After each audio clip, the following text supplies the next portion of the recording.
પહેરાવજે લે. પહેરાવી દેવા દે. આનો કાઢો. No, bueno. Lo veo. Ay, no pedí lo.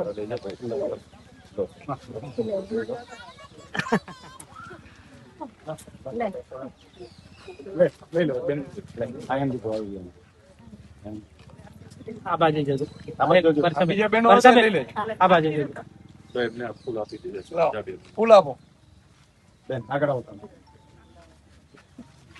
લો બેન. લો બેન પકડો. તમે ખૂબ સંઘર્ષના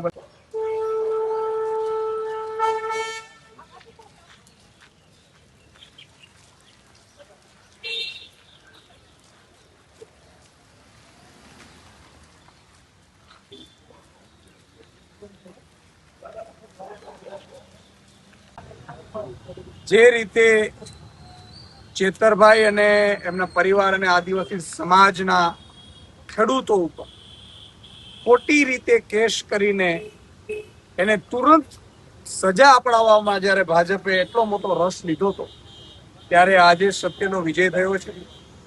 સત્ય પરેશાન થઈ શકે છે, પરાજિત નહીં. આજે માનનીય હાઈકોર્ટ તે ચેતરભાઈના પત્ની સંકુતલાબેન અને બીજા 4 એમ મળીને 5ના જામીન મંજૂર કર્યા છે. આગામી સમયમાં ચેતરભાઈ સહિત જે બાકી રહ્યા છે એમના પણ જામીન મંજૂર થશે, એમને પૂરો વિશ્વાસ છે. આ સમગ્ર કેસ ફરજી બનાવવામાં આવ્યો હતો, ફરજી રીતે જેલમાં નાખવામાં આવ્યા હતા. ચેતરભાઈ ડરી જાય, ચેતરભાઈ આદિવાસી સમાજનો અવાજ ન બને, અવાજ જાગૃત ન કરે આદિવાસી સમાજને, અને જળ જંગલ જમીનના મુદ્દા ન ઉઠાવે ને ત્યાં મોટી કંપનીઓ આવી શકે એ માટેનો ભાજપનું ષડયંત્ર હતું. પરંતુ એ ષડયંત્રનું ધ્વસ્ત થયું છે.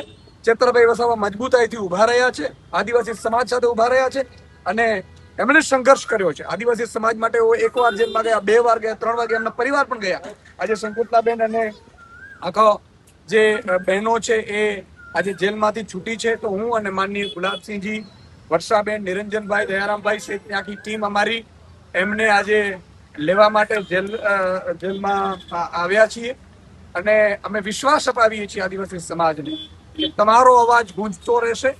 ચેતરભાઈ વસાવા ટૂંક સમયમાં જેલથી બહાર આવી જશે અને આદિવાસી સમાજ માટે બમણા જોરથી ચેતરભાઈ વસાવા લડશે.